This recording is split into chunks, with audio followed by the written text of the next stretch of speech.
পক্ষ থেকে মাফ নাজাত চাই কি চাই না?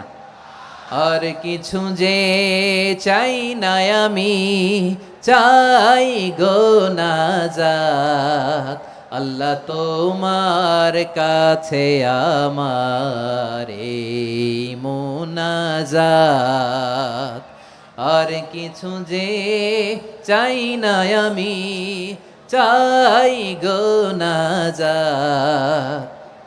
আল্লাহ তোমার কাছে আমার এই মুনাজাত।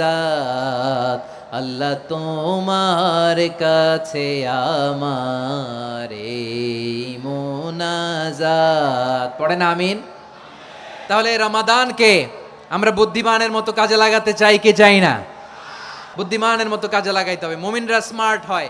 এই রমাদানে আমাদের কি করণীয়, কি বর্জনীয়, সংক্ষেপে 7টা করণীয়।